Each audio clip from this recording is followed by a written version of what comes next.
అందరికీ నమస్కారం. నేను మీ వాణి. ఇవాళ మనం ఈ వీడియోలో నాకేమవుతోంది పార్ట్ 9 వినబోతున్నాం. ఫ్రెండ్స్, మీరు కానీ మన ఛానల్ని ఫస్ట్ టైం చూస్తున్నట్లయితే ప్లీజ్ సబ్స్క్రైబ్ చేసుకోండి. అలాగే ఈ వీడియోని తప్పకుండా లైక్ చేసి స్టోరీ ఎలా ఉందో కమెంట్ చేయండి. మరి ఎందుకు ఆలస్యం, స్టోరీ వినేద్దామా? తరుణ్కి స్పృహ తప్పడంతో జీప్ను రోడ్డు ప్రక్కగా ఆపమంటాడు ఏసీపీ ప్రతాప్. ఉదయ్ జీప్లో ఉన్న వాటర్ బాటిల్లోని నీళ్లు తరుణ్ ముఖం మీదకి చిలకరిస్తాడు. కొద్దిసేపటికి తరుణ్ కాస్త కదులుతాడు. ఉదయ్ అతని భుజాలు పట్టుకొని కుదపడంతో అతను కళ్ళు తెరుస్తాడు. తరుణ్, ఆందోళన పడకు, ధైర్యంగా ఉండు అన్నాడు ఉదయ్. నా మీద ఏదో కుట్ర జరుగుతోంది. చనిపోయింది ప్రియ కాదు, నేను ఖచ్చితంగా చెప్పగలను. కానీ ప్రియను నేను హత్య చేసినట్లు, శవాన్ని మాయం చేయడానికి సందీప్ సహాయం తీసుకున్నట్లు అతను ఎందుకు చెప్పాడో నాకు అర్థం కావడం లేదు. ప్లీజ్ నన్ను నమ్మండి, అభ్యర్థనగా అన్నాడు తరుణ్. ప్రవళిక మాట్లాడుతూ, భయపడకండి మిస్టర్ తరుణ్. రిసార్ట్ మేనేజర్ చెప్పినంత మాత్రాన చనిపోయింది ప్రియా అనే నిర్ధారణకు పోలీసులు రారు. డిఎన్ఏ పరీక్షల్లో నిజం బయటికి వస్తుంది అని చెప్పింది. ఇక ఉదయ్ మాట్లాడుతూ, డిఎన్ఏ పరీక్షలు జరుపుతారని తెలిసినా ఆ శవం ప్రియదేనని రిసార్ట్ మేనేజర్ సందీప్ ఎందుకు చెప్తున్నట్లు? నా ఉద్దేశంలో అతను ఈ హత్యను తప్పుదోవ పట్టించడానికి ప్రయత్నిస్తున్నాడు. డిఎన్ఏ ఫలితాలు రావడానికి సమయం పడుతుంది. ఈ లోపల మనం ప్రియ కోసం గాలించకూడదని అతని ఉద్దేశం. ఈ మధ్యకాలంలో ఏం జరగబోతోంది? ప్రియకు హాని చేయాలనుకుంటే అంత సమయం అవసరం లేదు. ఆమె ద్వారా ఏదైనా పని చేయించాలనుకుంటున్నారా, లేదా ఆమెను ఎందుకైనా ఒప్పించాలని ప్రయత్నాలు చేస్తున్నారా? అసలు ఆమె ఎక్కడ ఉందో అంతా కన్ఫ్యూజింగ్గా ఉంది అన్నాడు. ఏసీపీ ప్రతాప్ తరుణ్తో మాట్లాడుతూ, చూడండి మిస్టర్ తరుణ్, మీ ఆవేదన మాకు అర్థమయ్యింది. చనిపోయింది ప్రియా అనే అభిప్రాయానికి వచ్చి డిఎన్ఏ రిపోర్ట్స్ వచ్చే వరకు మేము నిర్లక్ష్యంగా ఉంటామని మీరు భావిస్తున్నారు. ఈ లోపల ప్రియకు ఏదైనా అపకారం జరుగుతుందేమోనని భయపడుతున్నారు. కానీ మీకు పోలీసు దర్యాప్తు గురించి అవగాహన లేదు. కేవలం ఒకరు చెప్పేది విని ఒక అభిప్రాయానికి రాము. ఏ కేసైనా అన్ని విధాలుగా పరిశీలిస్తాము. కేసు దర్యాప్తు చేస్తున్న మన సిఐ మురళి మంచి సమర్థుడు. ఇక ఉదయ్, ప్రవళికలు ఈ పరిశోధనలో తమ వంతు సహకారం అందిస్తున్నారు. డిటెక్టివ్ పురందర్ గారు రేపు బెంగళూరు నుండి తిరిగి వస్తున్నారు. రేపటి నుంచి మనకు ఆయన సహకారం కూడా ఉంటుంది. కాబట్టి మీరు అనవసరంగా ఆలోచన పడవద్దు. మీరు కోలుకున్నట్లు చెబితే మనం స్టేషన్కు వెళ్దాం, లేదా మీకు అవసరమైతే మిమ్మల్ని హాస్పిటల్లో అడ్మిట్ చేస్తాం అన్నాడు. నాకేం పర్వాలేదు సార్, మన స్టేషన్కు వెళ్దాం అన్నాడు తరుణ్. మరొక్కసారి ఆలోచించుకో మిస్టర్ తరుణ్. స్టేషన్లో మీ అత్తగారు ఉన్నారు. మిమ్మల్ని చూడగానే ఆవిడ రియాక్షన్ ఎలా ఉంటుందో చెప్పలేము. మీరు తిరిగి డిస్టర్బ్ అవుతారేమోనని అనుమానంగా ఉంది చెప్పాడు ప్రతాప్. పర్వాలేదు సార్, ఆవేశంలో ఆమె నా పైన చెయ్యి చేసుకోవచ్చు, దుర్భాషలాడవచ్చు. పెళ్ళై 3 నెలలే అయినా నాకు ప్రియా అంటే చెప్పలేనంత అభిమానం. అలాంటప్పుడు 25 ఏళ్లు పెంచిన తల్లికి కోపం ఉండడంలో ఆశ్చర్యం లేదు అన్నాడు తరుణ్. ప్రతాప్ ఆదేశాలతో డ్రైవర్ జీప్ను తిరిగి స్టార్ట్ చేశాడు. మరో 15 గంటలో వారు స్టేషన్కు చేరుకున్నారు. సిఐ మురళి ప్రతాప్ గారికి సెల్యూట్ చేశాడు. తరువాత ఉదయ్ ప్రవళికలను విష్ చేశాడు. ప్రియ తల్లి ప్రమీల అక్కడే ఉన్న విజిటర్స్ బెంచ్ పైన కూర్చుని ఉంది. వీళ్ళను చూడగానే ముందుగా ఆమె ప్రవళిక దగ్గరకు వెళ్ళి గట్టిగా కౌగలించుకొని ఏడ్చేసింది. ప్రవళిక ఆమె భుజం తట్టి, ఊరుకోండి ఆంటీ, ప్రియకు ఏమీ కాలేదు. ఆమె ఎక్కడ ఉందో తొందరలోనే కనుక్కుంటాం. తరుణ్ కూడా బాగా డిప్రెస్ అయి ఉన్నాడు. మీరు తొందరపడి అతన్ని ఏమీ అనకండి అని చిన్నగా చెప్పింది. తరుణ్ ప్రస్తావన రాగానే ప్రమీల అతని వంక చూసింది. ఆమె రియాక్షన్ భరించడానికి సిద్ధంగా ఉన్న తరుణ్ ఆమె వంక దీనంగా చూశాడు. ప్రమీల తరుణ్ దగ్గరికి వెళ్ళి అతని భుజం తట్టి, భయపడకు తరుణ్, ప్రియకు ఏమీ జరిగి ఉండదు. మీ మామయ్య గారు ఇప్పుడే కాల్ చేశారు. నిన్ను ధైర్యంగా ఉండమన్నారు. ఆయన కూడా కాసేపట్లో ఇక్కడికి వస్తారు అంటూ అతన్ని ఓదార్చింది. కళ్ళల్లో నీరు తిరిగాయి తరుణ్కి. ఇలాంటి సందర్భాల్లో అమ్మాయి పేరెంట్స్ అదుపు తప్పి ప్రవర్తిస్తారు. అల్లుడి మీద చేయి చేసుకుంటారు. కానీ ఈవిడ తననేమీ అనలేదు సరికదా, తనకే ధైర్యం చెబుతోంది. అతడు మౌనంగా ఆమెకు నమస్కరించాడు.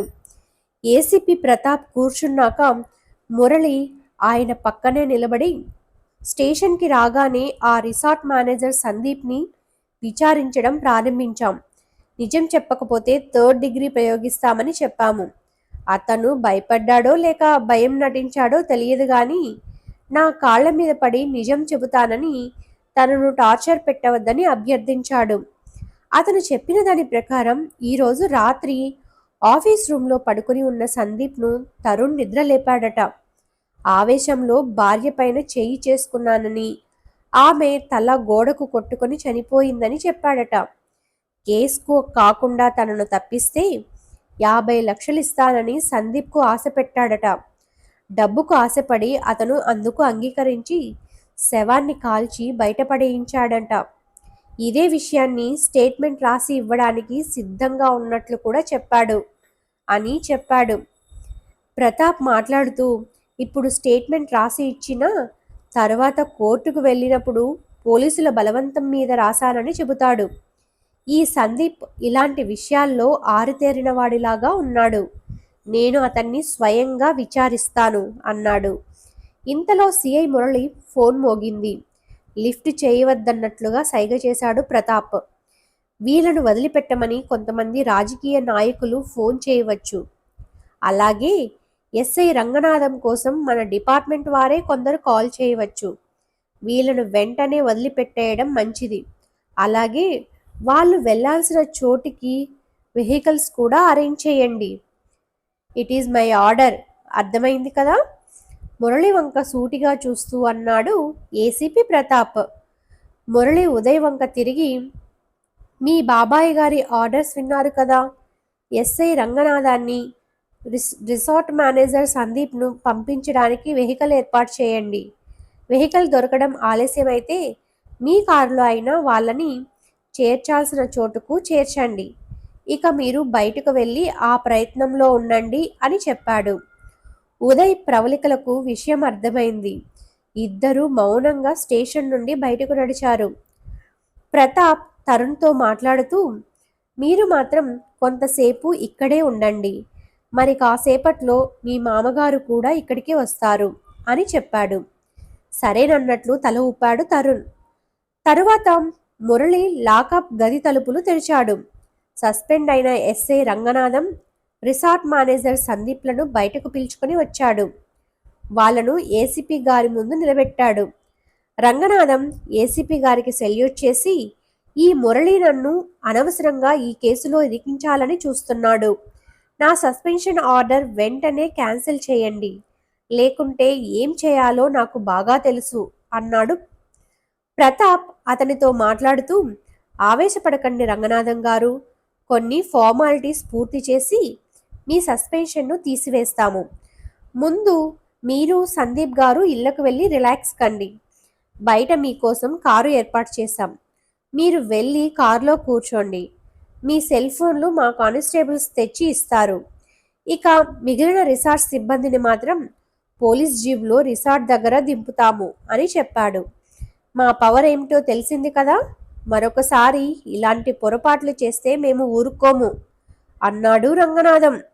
దయచేసి ఏది మనసులో పెట్టుకోకండి అంటూ సిఐ మురళి వాళ్లను ఆలోచించుకోవడానికి సమయం ఇవ్వకుండా స్టేషన్ బయటకు తీసుకుని వెళ్ళాడు.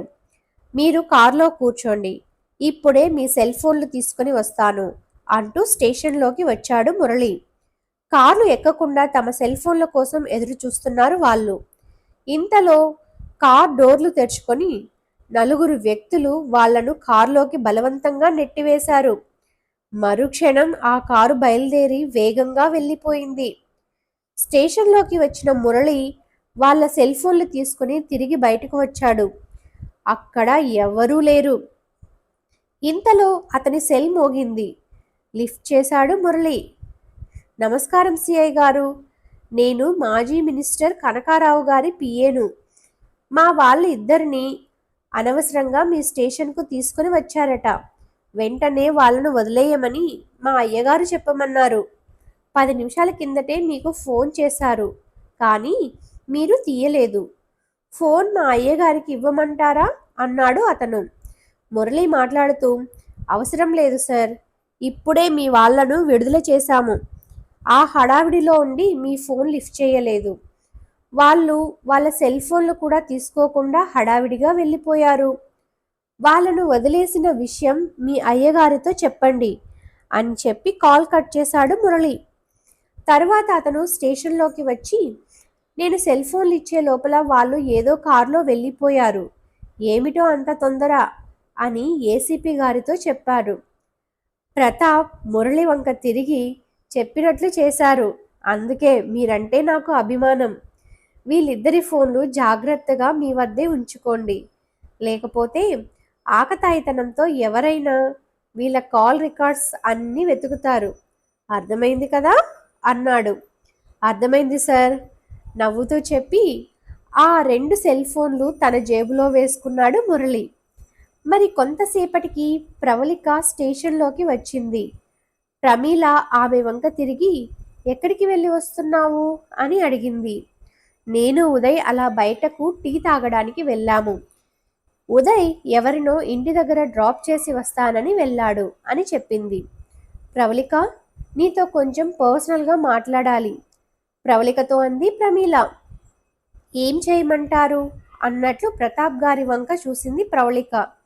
చూడండి ప్రమీల గారు, ఈ కేసుకు ఉపయోగపడే విషయం ఏదైనా ఉంటే అది మా ముందరే మాట్లాడండి. అందువల్ల మీకు లాభమే కానీ ఏ విధమైన నష్టము ఉండదు. వివరాలు తెలిసే కొద్దీ విచారణ సులభతరం అవుతుంది. మీరు చెప్పిన విషయం వలన మాకు ఏదైనా క్లూ దొరకవచ్చు అన్నాడు ప్రతాప్. మీ ముందు చెప్పడానికి నాకు ఏ విధమైన అభ్యంతరము లేదు సార్. ఇందాకే మా వారు కాల్ చేశారు. ప్రియకు సంబంధించిన ఒక విషయాన్ని మీకు చెప్పమన్నారు. మీతో ఎలా చెప్పాలో తెలియక ముందుగా ప్రవళికతో చెబుదాం అనుకున్నాను. నిజానికి ఈ విషయం జరిగి 4 ఏళ్ళు అవుతోంది. ఈ విషయం మా వారైతే మీకు చక్కగా వివరించి చెప్పగలరు.